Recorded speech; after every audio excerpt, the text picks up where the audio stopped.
Anthony Canizero. Hi, my name is Anthony Canizero. If you look at the bottom left corner of my screen, you'll see a little blurb here. I am the director of our strategy management and operations academic area. Some of you, if you're prospective students, might have seen emails from me as a director of our international business program, which is still the case. I recently took over, was promoted, I suppose, to direct all of our management students at the Bush School. I'll tell you a little bit about myself, and then I can front some of your questions while we wait for some of our other attendees to trickle in.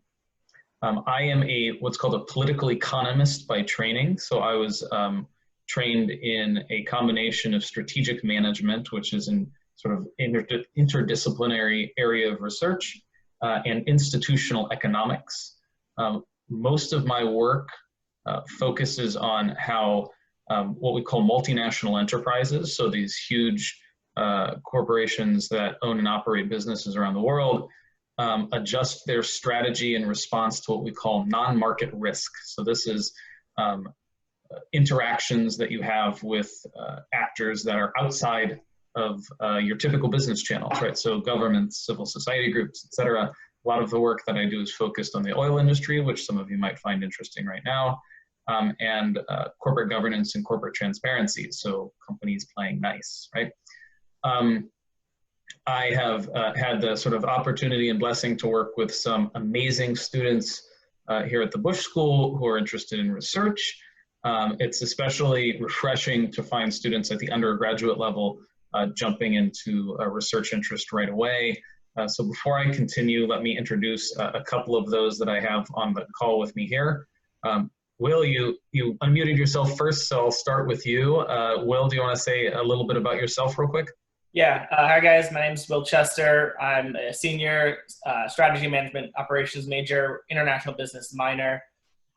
This past semester, I conducted a big research project under the guidance of the great Canizaro.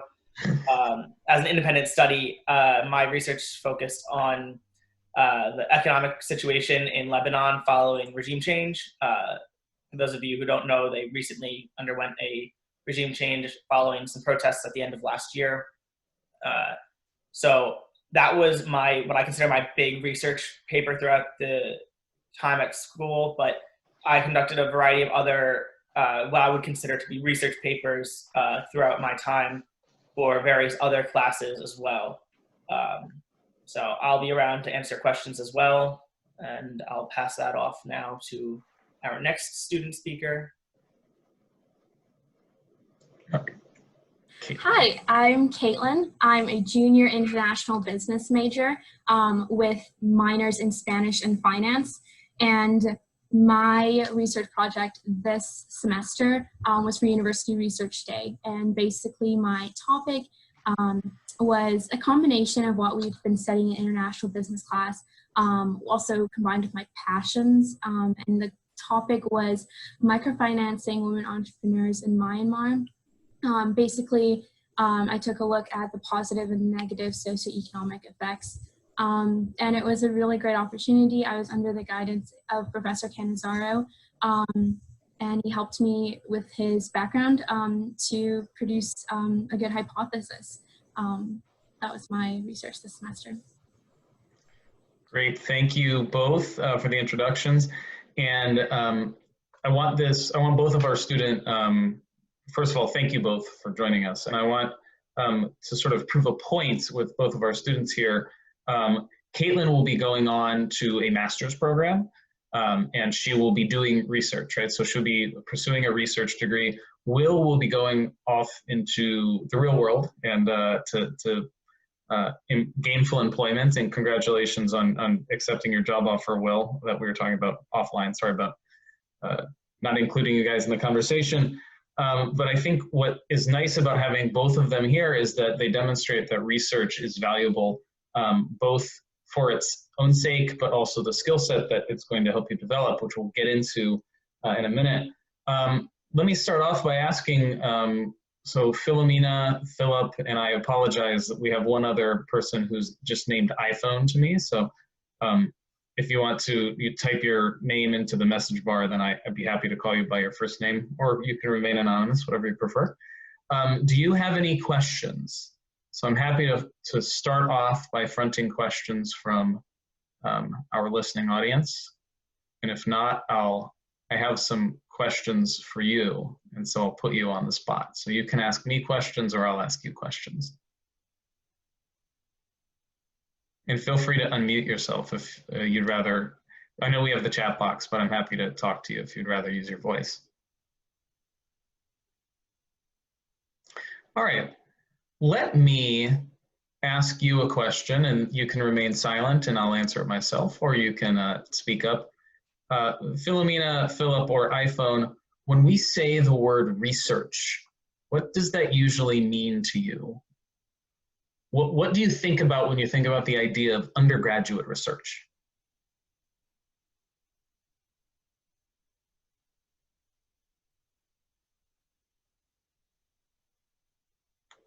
All right, I will give you one answer, and then I will call myself wrong, and then I will give you what the actual answer is, which is the spot that I was hoping to put you in today.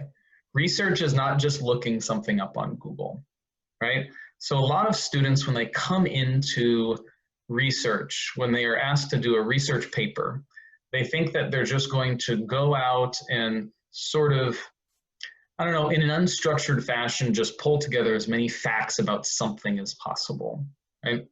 And that is searching, but it's not what we would call researching, right? So what makes research stand out, and what I think makes it such a valuable tool for both people that are interested in a career in research or people that are interested in going into the business world, is that it's about systematic inquiry.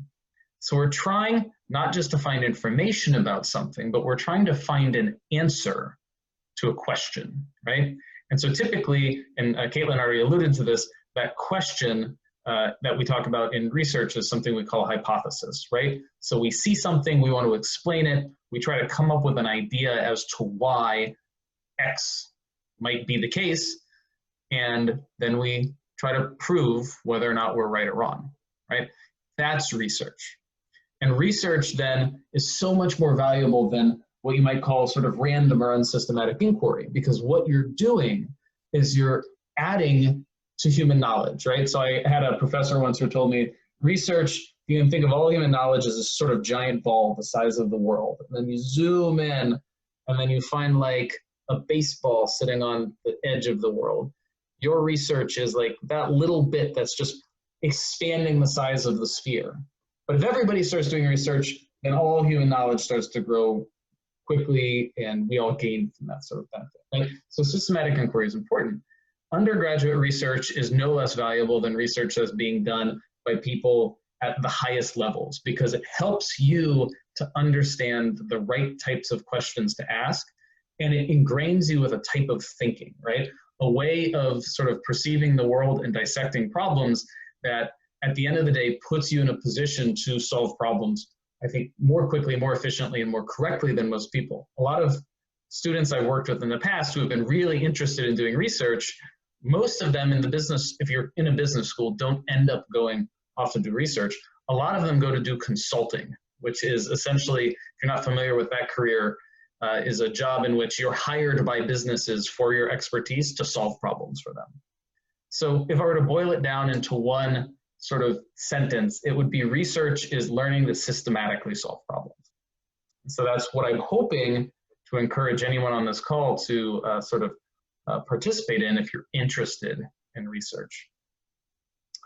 All right, so I got a chance to talk for a little bit. I'll see if there are any questions now. Otherwise, I'm happy to continue talking.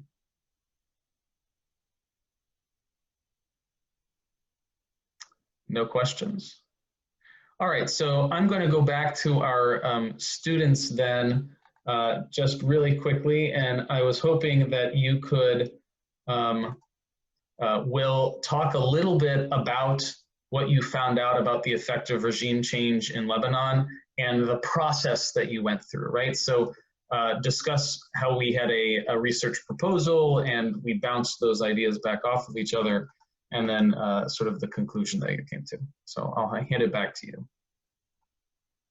Hi, all right, so the first thing that I want to highlight with this is my errors in my way of approaching the research paper when I started. I had been working with Cannizzaro in independent study, and we came up to the conclusion of like, here's what I'm going to write the paper on. I was like, all right, now let me look at data. Let me try to prove myself right now. And I hadn't even really formulated exactly what my hypothesis was going to be. So we stepped back. We formulated the question of how much, if at all, does regime change actually influence trade relations and trade flow in the country? And then right then I was like, all right, well, now let's look at that. And it wasn't specific enough. It was how much does it affect it with the nations that were currently friendly to the country versus nations that are friendly after the regime change. So now I had my country A, Lebanon, and then the other countries around it, which for me was primarily the United States and Iran, with a little bit of Saudi Arabia mixed in as kind of allies before or after the regime change. And then again, I wanted to jump right into looking at a ginormous spreadsheet of numbers. And again, I was stopped at, no, you need to figure out how you're going to look at those numbers. So eventually I was able to kind of get through this process, and I did not present at Research Day. I'd like to point that out because that's one thing that I could have done, but I ended up not doing. I looked at the different kind of measures, and I had to look at a variety of other papers that went through like how trade relations might be affected from different other forms of political risk, and then really find out that there wasn't anything specific on trade relations specifically as a result of regime change, right? So when you looked at it, I was able to kind of conclude that, like, yes, at a surface level, there is signs that regime change, because it's a rise of political risk, would affect the trade relations. So I looked at 2005 data when, I won't get into all the specifics, but the short answer is they shifted from being friendly with Iran to being more friendly with the US. And you could see at a surface level a pretty drastic increase in trade flow, both into and out of Lebanon on an overall basis. Will, I'm gonna cut you off real quick. It's your research is very interesting, but I want to focus more on the sort of the what is research question. So okay. I'm gonna cut you off right there. Your response, though, I think was great, and it was very demonstrative for the students about what the process of research looks like, right? So yeah. I'll give you research, or Will's response on research from the other end. I would agree. You came in well, and you sort of, I think, made the standard assumption most undergraduates do, that you came in saying, you know, here's the answer, right? And what you need to do is come in saying, here's what I think is the answer, and try to think systematically about what it is that you're trying to accomplish. Everybody always wants to go in with, here's the grand theory of the world. And the trick to research is actually narrowing down all of what you're trying to figure out. So what is that little narrow question that I want to ask? It wasn't, how does political risk influence the Lebanese economy, which is where we started. It's, how does this particular regime change affect trade relations with a certain type of partner? And then what we did is we went back to all the other research that's been done on this. And we read through it and we see, what have other people said? And once you figure out what other people said, you could say, well, oh, maybe this question has been answered. Or in Will's case, it was actually really interesting because there hasn't really been anyone that's addressed this particular issue. So we say, oh, cool. Now, what can we find out about this particular thing that appears no one else knows anything about? And that was really interesting. I have Caitlin, I want to go back to you in a second, except that I have a question here. And so maybe I'll give this to you, Caitlin, and then I'll ask you the same question about your process of research. But the question we have is, Will mentioned Research Day. And what is University Research Day? So do you want to tackle that real quick? Great. Sure, that's a good question. University Research Day is sort of this festival that we hold on campus. This year it was virtually due to the current situation, but typically it's where students and current students and faculty present their research findings in multiple disciplinaries. Whether it's personal research that they've been conducting or part of a course, and we all present it. So it takes form in an oral presentation or in a poster board, depending on what you apply for. But you submit your proposal, a one-page summary to your University Research Day Board, and they get back to you on your acceptance and what mode you've been accepted for. And then about a month later, held on campus, the students get to see your presentations. And yeah, that's what University Research Day is. And then to answer the second part of the question, which was my sort of how I found myself in my... Yeah, the process of doing research, right? And so what did you learn from the processes? Right. So like we'll mention, and like you mentioned, Professor Cannizzaro, I came into it thinking very big picture. I sat down and you asked me what I was interested in, and it was India. And then what beyond that was microfinancing, which are two very large topics. And so from there, we were able to discuss your X variables and your Y variables and fine tune that. And then looking at Google data sets, I found that I didn't find as much information on India, but there was a lot coming out of Myanmar. And that was obviously for a reason. So each step of the process sort of fine tuned this large question into to a more specific question, and that's how I found that. And then articles on the web came out as to reasoning why, and like Professor Cannizzaro suggested, good research is based off of other good research, and so that is how my research project came to fruition. It was a step-by-step, big picture mind map down to a fine-tuning question. Yeah. Great, thank you so much, Caitlin. I'll just add about University Research Day. So we have a long history of being what I would say an extremely rigorous private institution devoted to doing research.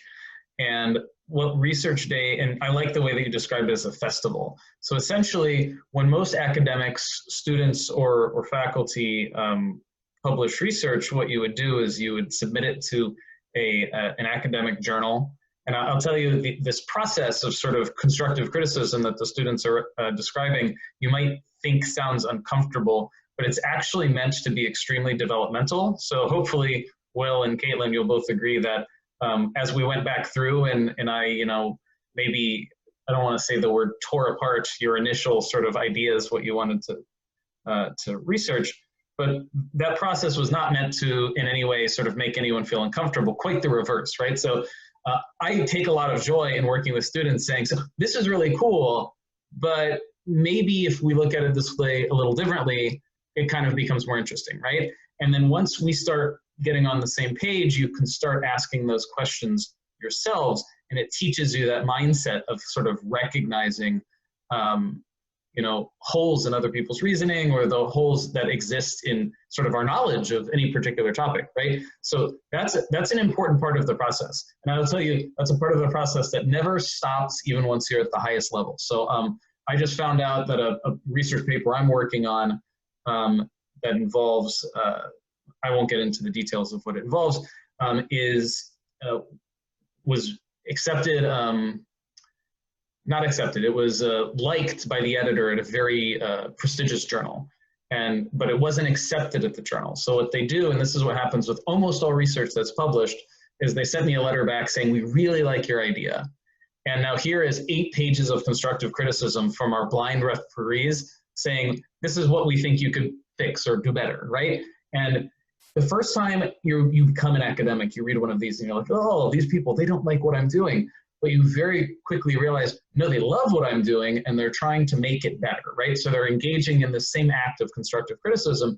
And so now I'm working on responding to my peers to try to make this research project even better. This is constantly what we're doing in the world of research, is bouncing ideas off of each other so we can sort of hone them and fine tune them, right?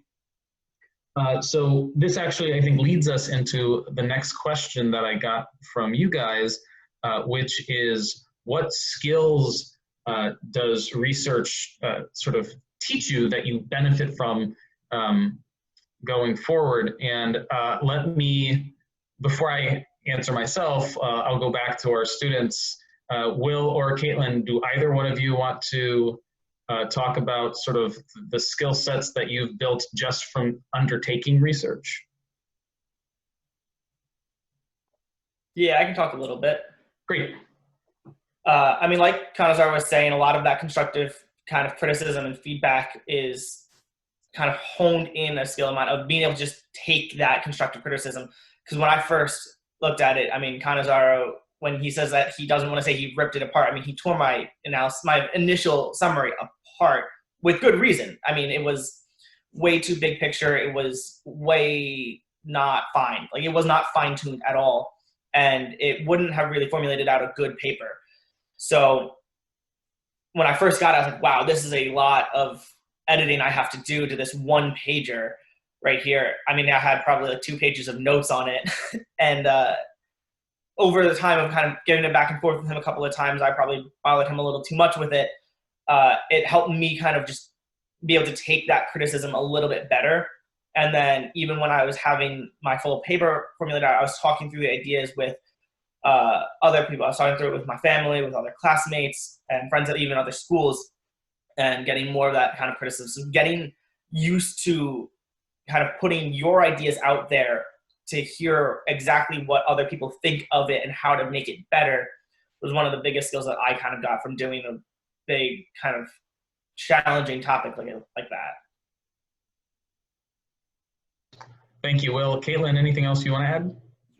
Sure. I would say that my biggest skill, it's a mix of soft and hard skills, but the biggest skill I learned was critical thinking. Being able to just take what you're learning in the classroom and saying what's remaining in my mind when I step out of the room, and combine that with what are you passionate, what are you curious about in the world. And you're able to take that and say, well, what am I missing? What do I want to know more? How do I feel like I could contribute to answering this question? For the betterment of myself, for the betterment of society, and being able to rationalize the information that you have, unique to you and unique to what you're researching, to present it in a way that enlightens other people. That was what my biggest takeaway from that skill I learned. Great, thank you very much. Let me plug a little bit for the hard skills too, since you both mentioned the soft skills and sort of the development of the way that you think about data, which I think is important, right? Research also gives you the opportunity to learn the hard skills of managing data and analyzing it. I'll give you guys a plug that I usually save for my students once they come and start at the business school, about why you want to learn to systematically think about problems.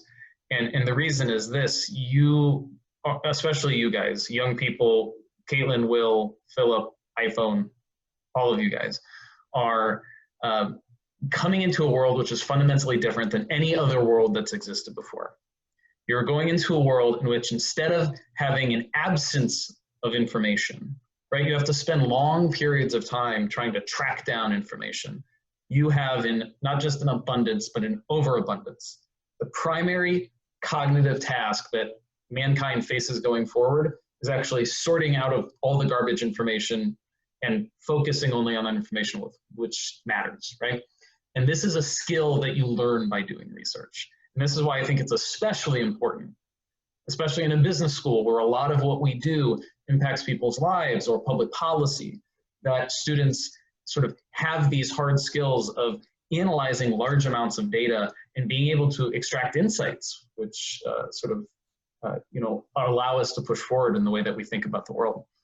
All right, so I think that we're now at a stopping point. We just